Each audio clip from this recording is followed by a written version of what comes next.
Hey friends, welcome back to the channel. Relocate with Kaya. I'm Kaya.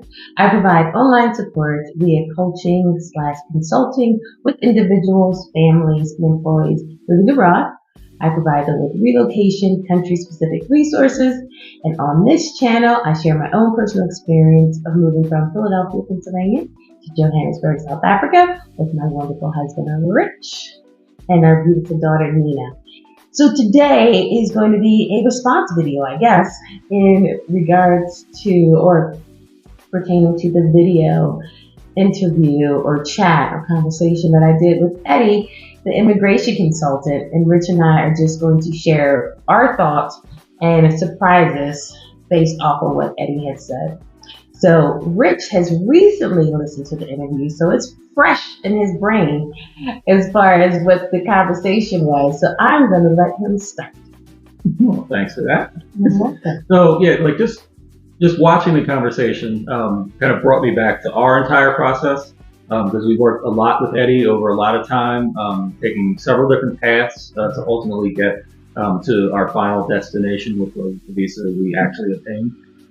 So it kind of, there's a lot of memories and things coming up, like just listening to it and listening about the process and what he does on a daily basis. But the thing that jumped out at me first and foremost was the sheer number, 95,000 applications that are in the works. I don't know what that means for timelines. He never specified to us that, oh, there's this in the pipeline or that in the pipeline when we were going through it. Like he was speaking more on, hey, the duration that we can expect for processing time and things like that. Mm-hmm. But he did mention that, like, he's been doing it 10 years. This is the largest amount that he's ever seen. Yeah. So that kind of made me just say, like, wow, that's huge. Yeah. No, that number, because I talked, to Ricky the other day, Ricky from the Jones Family Channel. Shout out as always. And he was saying that someone contacted him and they were told at the embassy in DC that you're going to need to jazz up your application in order to, hopefully help the process or the acceptance level. So I was I was surprised by that. And then to talk to Eddie and hear him say the 95,000 number, that was, I'm like, that can't be right. How is it not 9,500? But how is that even possible? So I was definitely surprised by that. And yes, he did mention there was a huge uptick in folks in the States too. Yes. So is the secret getting out? Yes. No, what I do know and what I've been told is that Americans have known about South Africa. They just weren't sharing it, or there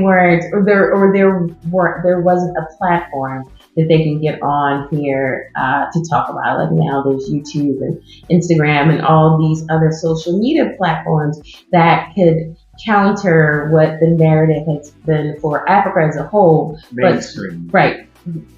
Yeah, I feel like any narrative, honestly, like, in every aspect of life, Africa was always, my perception of Africa was that what everyone else's was, like just poverty and famine and, like everybody lives in a hut. I mean, I feel so ignorant. Well, I was very ignorant to what actually the continent is.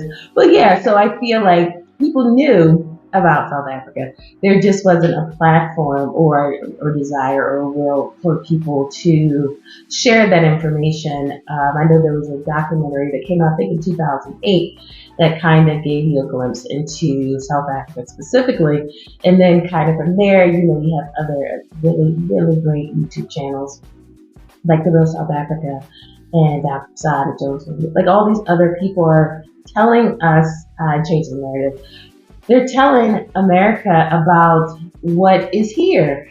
And I think also because of the pandemic, that definitely people were doing a lot of Googling and just looking for content that showed people, living outside of the country because you were literally being a voyeur living through other people's experience. So I think with I think Are you speaking from experience? no, I don't know what you're talking about. I just came up with this idea. It was just an original thought. But no, but that, I was one of those people. And then, yeah, so I feel like, over definitely within the last few years, I know from my own experience about just looking for information about South Africa in like videos and stuff like that on YouTube. It wasn't a whole lot out there. And I definitely think that the landscape is changing. So I think that people are becoming more aware to what is available to them, particularly Black Americans. I think they are looking for a safe place that they can assimilate to. So I don't know if the numbers, as far as like the numbers of Americans that are moving, right? Exactly. Yeah. Yes, I'm not sure what that looks like, but I just know from my own interactions and dealings and conversations that it definitely is a huge interest from Black Americans. So, yeah. So so I knew that there definitely has been a growing interest, but that 95,000 was insane. And it sounds like most of it was like spousal stuff, like spousal visas. Yeah, he did mention spousal visas are part of that. Mm-hmm. Don't be discouraged by the 95,000. That's right. We're not saying that to say like, oh, it's just scary. Forget it. That's right. But the other thing that Eddie had mentioned was like, everyone's application and everyone's process and everyone's circumstances are individual. So like you may be going for the same visa type. Your circumstances may be slightly different. Mm-hmm. For someone in his position, he's trying to get everything together and streamlined and uniform to give you, your best chance of being accepted. Mm-hmm. And just thinking back to our process, like you said, we had to pivot a couple different times, do a couple different things, paths and backup and paperwork to ultimately get there. Yes. Just have patience through the entire process. Mm-hmm. It's never too early to start. Right. That's right. You can expand on that. Just get the ball rolling. For folks in the States, it starts with your passport. Yes.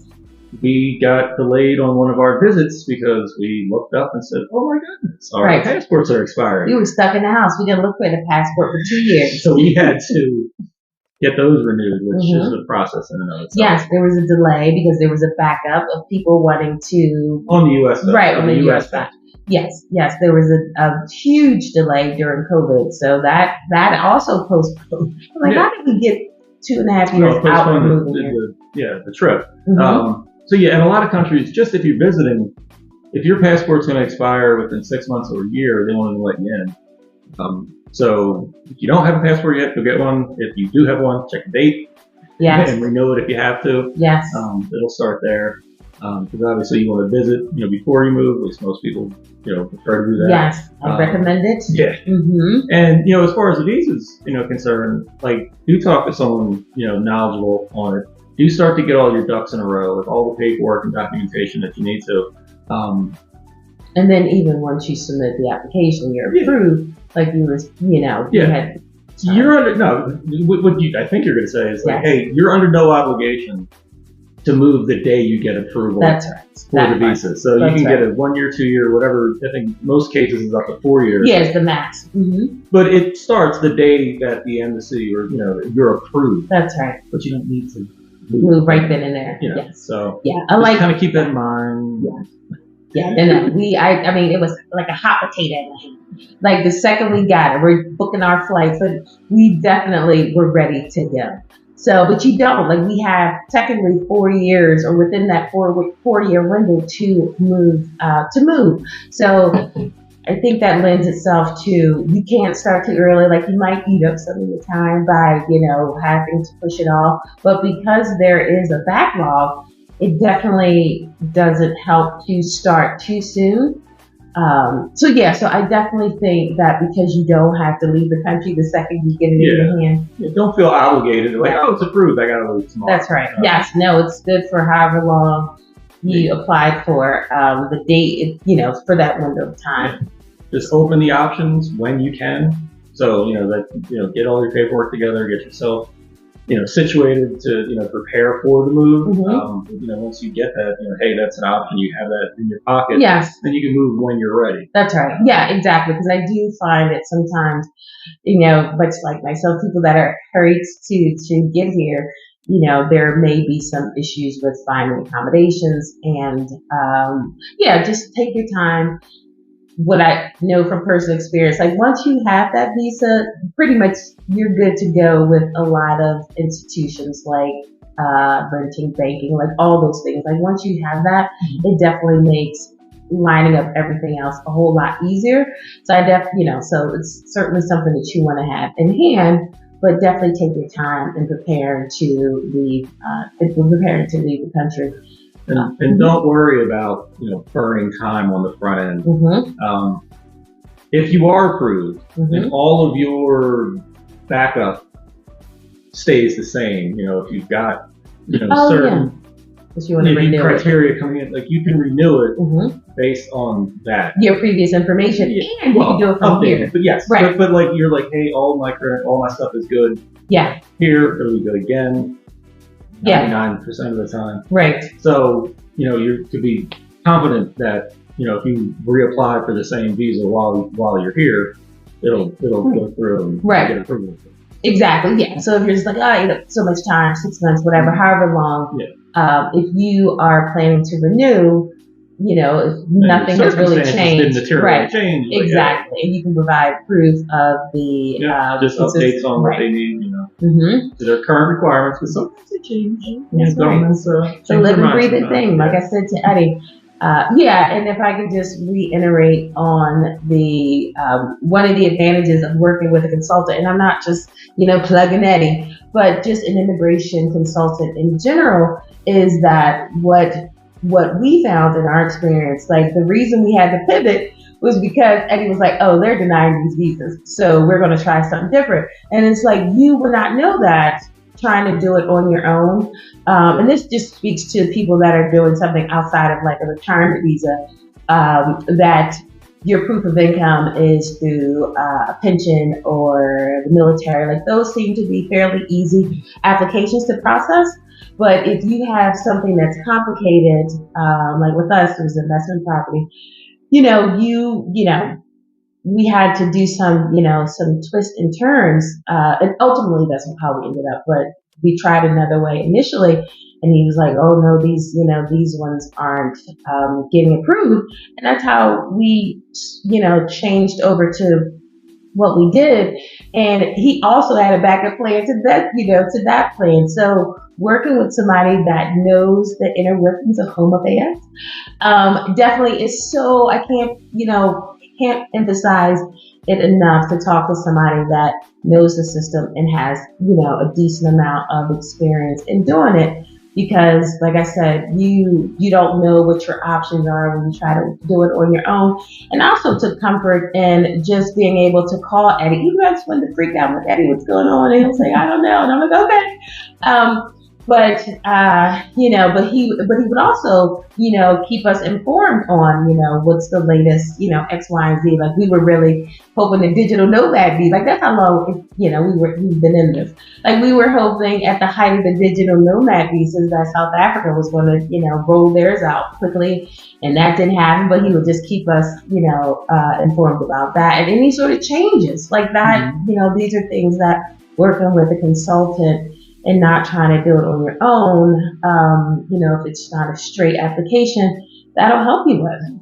Because you don't know what you don't know. You don't know what you don't know. And it's just being patient, on timelines and things like that. Like we, at his advice, pivoted. He's like, hey, look, here's what it looks like. This may or may not work. That's right. You can go forward with this as is. Right. If you can try it gets rejected, right. You can do this and that. And you're like, oh, okay. Well, what does that look like? Does that make it harder for us to reapply or to try a different way? That's right. And ultimately, for us to try to get the rental side together, like we had to do a lot of changes at home. Yeah. But that seemed to be the easiest. That's correct. Way to go about it. Yeah. partly because ultimately we always had planned on using Right, the exactly. property for a rental. And That's right. we just had to do that before we went. Right. You know, That's there's, that's but yeah, Eddie was able to say like, hey, here's what it looks like. Here's what might happen. Here's what we could do if that happens. Or Yeah. you could try this. So Yeah, and that it, information is invaluable, and you're not yeah, going to know it. You know. right. Yeah. So hopefully, if you work with someone that is, knowledgeable what's going on, it'll give you a little bit of peace of mind. Because, like I said, that 95,000 number is daunting, but definitely don't be discouraged because, like you said, each individual case is different. As long as you have, for the most part, I believe, the necessary information. There should not be a reason, but also like he will work with you on the appeals process, which I'm not too familiar with, and I was trying to get that, squeeze that question in, but the reception got off. But I'm a little curious about how that works. But there is an appeal process, so just because it doesn't go through the first time doesn't mean it won't. You can't try again. I just know that there's a small window of time. I think. Yeah, my understanding of it, there is like a timeline for you to formally appeal the decision on that application. Mm-hmm. And I think it could be, they could deny it for a variety of reasons. Yeah. So your recourse after that could be as simple as like appealing it and then providing like the missing piece of information or, whatever the case may be. But yeah, you do have an option to appeal it. Yeah. But you definitely would want to go through that process. Yeah. Right away. Yes. So one of the other things that I was surprised about is, and I forget, and I'm sure Eddie mentioned it when we first talked to him, is that depending on the type of visa, like if your long-term goals are to stay in South Africa, you need to be aware of which visa type lends itself to qualifying for a permanent residency. So I don't think that factored into too much of our decision. Really, like I know he mentioned it throughout, but there was just so much information coming in at once. So depending on what your long-term goals are, definitely consider which application or which visa type will set you up for being able to transition to permanent residency. Is also something that you definitely want to think about. Because I always forget about that. So you can't start that process too soon. Like, we've been here 5 seconds and then he's like, you need to start working on that permanent residency visa if that's what you want. You can't start too early because it takes so long. So hopefully, and I think his thought process is if you start now and you get it before your 4 years is up, then you're easy sailing. So I think that's, so that's the thought. Just have that ball rolling in the background. Exactly. And you could do it from here. Like, you don't have to go back to the States or anything like that. So that was also really nice. Yeah, that's huge. Coming from Philadelphia, being in the middle of New York and DC, it was like, there's one in New York, there's an embassy in DC. Like, it's a train ride. That's not. That's right. But other folks are like, we're coming from. Elsewhere in the country, you know what I mean? Yes. We had compared to other people. Yes. Yeah, like by far. It's New York or DC. Right. Yeah, we're right in the middle. So if you're anywhere else in the U.S., you got to schlep to one of those. So, right. I forget how daunting that part can be if you're coming from somewhere that's not like an hour away. Right. No, we were definitely spoiled that way. Having 2 options was nice, and I've been told that DC is not better, but easier of the 2. But then I've heard stuff about New York. So the fact that you don't have to come back here to do all the rigmarole I was also very happy to hear that. Here you mean there. Go back there. You don't want folks to think you're in the States right now. You said come back here. Oh, come back. Yes, sorry. Go back to America. Go back to the States to do all that stuff. You can do it from here, which is fantastic because it is those ticket prices, you guys, are back to where they were pre-COVID. So, I'm not so much worried about the ticket prices. I'm worried about the 10 hours of layover and 6 hours or the 16 hours straight. Right. So not only do you pay pre-COVID prices, you still are flying for a gajillion hours. So the fact that we don't have to do that is very nice. And I'm trying to think. I feel like there were 3 things that stuck out. And I just wanted to. So in addition to trying to encourage people and not have people be discouraged by that number, there are definitely ways that you can give here that I think people may not consider, which is why I asked Eddie regarding student visas. Like, is there age cutoff? Like, can I be 70 sitting up there in these classes? And essentially, he's like, sure, as long as the school is, an accredited school. Because I feel like, some people are like, well, I don't have retirement income and, I'm not old enough to take. So there are definitely things that will prevent you. But if you don't mind going to school for a little bit, get a little education for a couple of years, I think you can do 2 years or 4. Because I've even thought about going to taking a course for hospitality or culinary. If you just want a path to get in and stay for longer and complete the course, of course. I'm not just saying, sign up at school and then drop out. I'm not advocating for that. I'm just saying if you want an opportunity to explore the country longer than 90 days, a student visa is also a way. And I think you can work, up to 30 hours, I believe. And you can actually work here, if you decide that you want to come on a student visa, you're allowed to work. So that's also kind of nice. But yeah, like there's, the student visa is an option. And then like the entertainment, like you can speak too much to that, but that also may be an easier path if you want to, just do music or, I know music, that music is probably a bad example, but there are just other ways, but again, not unless you talk to someone where they kind of be like, well, all right, you tell me what it is that you do, and I can kind of work from there. Like you will best qualify for this particular type of visa. And if you have multiple options, that's fantastic. But I think those, particularly the student visa, is a serious option that people should think about. Like, I know I didn't love going to school, but I know I wanted to leave. I know I wanted to leave more. So, if I had to suck it up and, sit in class, I was willing to do it. So yeah. So there are ways. Don't be discouraged by that very high number. And if you can start the process earlier rather than later, that's definitely something that I would recommend. Yeah, just give yourself a long runway.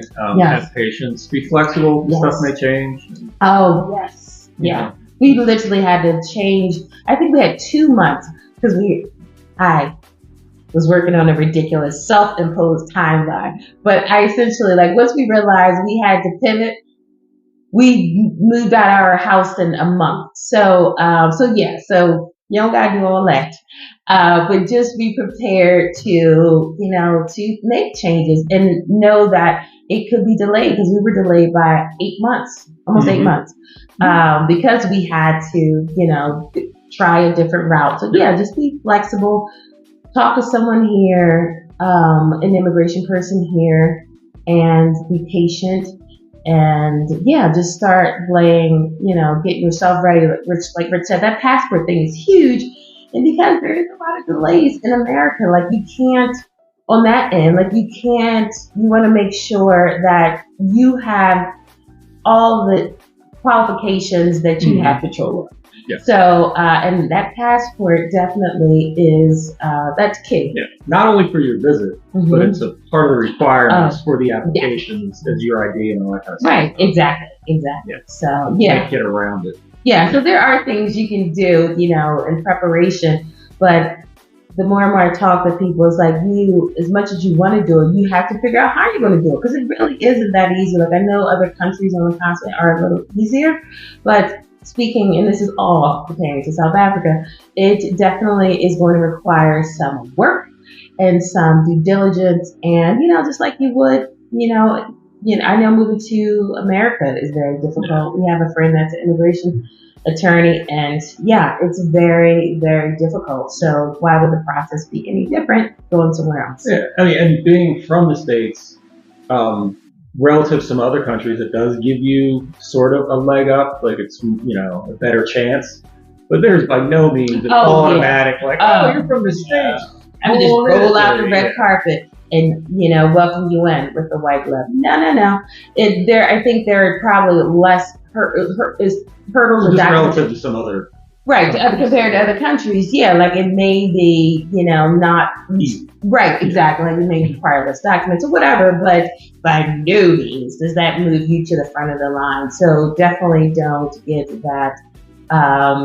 Definitely don't think that because South Africans doing it, and they don't need us old Americans coming here. They don't need us. So definitely do not think because we're coming from America that gives us a huge advantage or a leap in front because it does not.